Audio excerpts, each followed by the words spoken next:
Hello, this is the lecture number 15 for the chapter Continuity and Differentiability for class 12, and in the last lecture we're discussing the exercise 5.8, which based on the questions Rowley's theorem and the mean value theorem. Now let us take some more questions on the Rowley's and mean value theorem. Let us take the question number 2. We are taking the third part and you have to check whether it is satisfying the Rowley's theorem or not. Now, because this is a polynomial function and because the polynomial function are always differentiable as well as continuous for all real numbers, therefore we can say that x square minus 1, which is a polynomial, is continuous and differentiable in the open interval, continuous in the closed interval and differentiable in the open interval. Now, the third condition for the Rowley's theorem is Fa and Fb. So, Fa means F1 which is equal to 0 and F2 which is equal to 3. So, therefore, F1 is not equal to F2. So, therefore, the Rowley's theorem is not applicable in this closed interval. And also, if we put f dash c is equal to 0, that is 2c is not equal to 0 in this open interval, cannot be 0, because 2c cannot be 0 because we don't have any point in the open interval which put 2c is equal to 0. It means all the conditions of the Rowley's theorem are not satisfied in this given interval. So therefore we can say that the Rowley's theorem is not satisfied. Let us take the question number 4. We have the polynomial function and we have the closed interval. Because it is a polynomial function, therefore it will be continuous in the closed interval 1 to 4 and differentiable in the open interval 1 to 4. Now again, let us find Fa, which is equal to 1, and we'll get the value as minus 6, and Fb, which is equal to 4. Again, it is equal to minus 3 and both are not equal to each other. So condition for the mean value theorem is satisfied. So f dash c is equal to fb minus fa upon b minus a, and we have to find whether it is satisfying the mean value theorem or not. So we'll put f dash c is equal to fb minus fa upon b minus a, and we obtain the value of c, which is coming out to be 5 upon 2, and which is lying in this open interval, it is 2.5, which is lie between 1 to 4. So therefore we can say that all the conditions of the mean value theorem is satisfied in this given polynomial in the given interval. Continuous and differentiable in closed interval and differentiable in the open interval. Fa is not equal to Fb, and if we put f dash c is equal to Fb minus Fa upon b minus a, we are getting the value of c, which is lying in the open interval 1 to 4. So therefore we can say that mean value theorem is satisfied in this given condition. Let us take one or two more questions in this.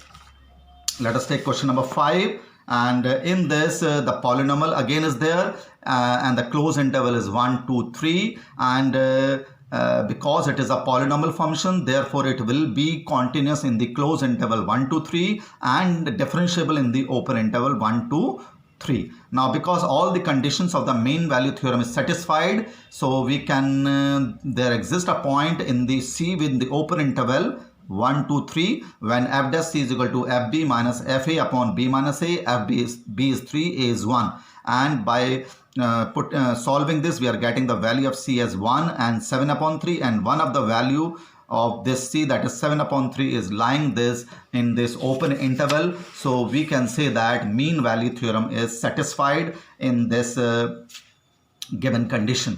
So simple questions are there. If it is a polynomial, then it is always continuous and differentiable in the given interval.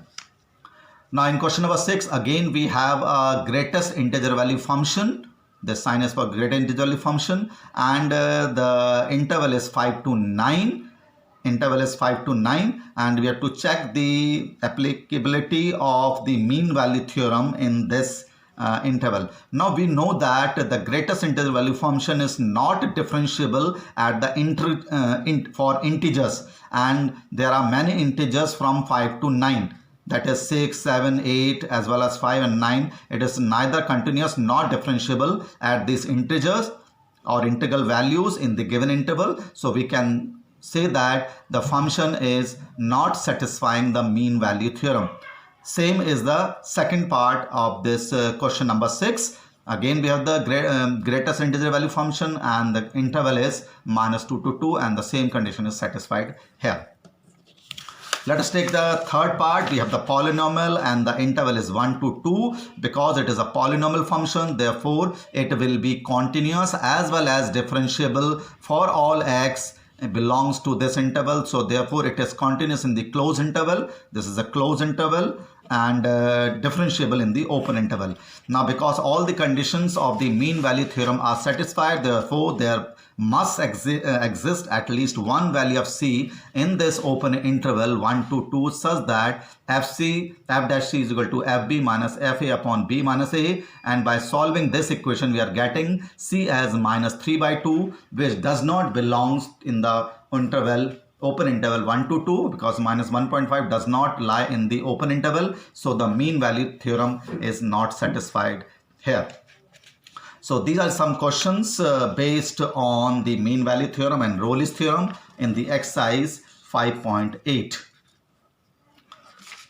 Now after that 5.8 we have a miscellaneous exercise, and in this exercise we have some easy questions based on the previous topics we have done in the previous exercises, and some differentiation you have to do, some higher order derivative you have to find, or you have to check the mean value or Rolle's theorem in some of the questions. So let us take the question number 1 and 2 is very easy. You can do yourself. They are very easy. I am taking the question number 3, and if you see that this function cannot be differentiated without taking the log, because the base as well as the exponent of this contain the variable. So you have to differentiate it by taking the log. So taking log on both sides, so log y will be equal to this multiply the log of 5x. The power of the function get multiplied with the log of the given function. So differentiate both sides. Log y will be equal to 1 upon y d by dx, and you have to differentiate this by using the product rule. So first of all I have differentiated this. The derivative of cos 2x will be equal to minus 2 sine 2x. Now you know the differentiation very well. You can do it in the one step only. So derivative of cos 2x is minus 2 sine 2x. So it comes out to minus 6 sine 2x log as 5x as it is, plus derivative of log 5x will be equal to 1 upon 5x into 5 and 3 cos 2x as it is. So this get multiplied with y, and the value of y is this. Question number 4, simple question. Sine x root x, that is a composite function. You can differentiate it. D by dx is equal to derivative of sine will be equal to cos x root x multiply with the derivative of x root x. Now you can differentiate this by product rule. Derivative of first function, that is 1, plus first function as it is, derivative of the second function, which is 1 upon 2 root s. Simplify as far as possible. Direct question is this. Now this is question number 6, and the simplification of this function you have already done in the inverse trigonometric function exercise, that is chapter number 2. Now cot inverse under root 1 plus sin x plus under root 1 minus sin x upon under root 1 plus sin x minus under root 1 minus sin x. First of all you simplify this function, and after that simplification you will have to differentiate. So for 1 plus sin x you can write cos x by 2 plus sin x by 2 whole square. If you do the whole square of this, a square plus b square plus 2ab, you will get 1 plus sin x, because cos square x plus sin square x by 2 will be equal to 1, and 2 sin x by 2 cos x by 2 will be equal to sin x. You know the identity. And similarly for 1 minus sin x you can write cos x by 2 minus sin x by 2 whole square. For 1 plus sin x similarly here, and 1 minus sin x same as we have done here. Now the square root of a whole square is equal to cos x by 2 plus sin x by 2. Similarly here, square root will be cancelled out. Similarly in the denominator, both the terms, in this sin x by 2 will cancel out. In this cos x by 2 will be cancelled out. In the numerator you are getting 2 cos x by 2. In the denominator you are getting 2 sin x by 2, which is equal to cot x by 2, and cot inverse cot x is equal to x by 2. You know this condition. Now you can differentiate it. D by dx will be equal to 1 upon 2. So whenever you are getting the inverse trigonometric function, you try to solve it as far as possible and differentiate it at the end. In question number 5, it is a simple question of the quotient rule. This is y is equal to cos inverse x by 2 upon under root 2x plus 7. You have to use a simple quotient root to differentiate this. So simple quotient rule is square of the denominator, derivative of the numerator minus numerator, derivative of the denominator. You know the derivative of cos inverse x by 2, it will be equal to minus 1 upon under root 1 minus x square multiplied by the derivative of x by 2, which is half. And you know the derivative of this root, first of all differentiate root, which is 1 upon 2 root x multiplied by the derivative of 2x plus 7, which is equal to 2. And simplify as far as possible. This upon this minus this upon this. You can simplify it as far as possible. So these are some questions we have discussed in the miscellaneous exercise, and the beginning questions are somewhat easy, simple quotient rule or the derivative of the inverse trigonometric function. We'll discuss the remaining question of the miscellaneous exercise in the next lecture. Thank you.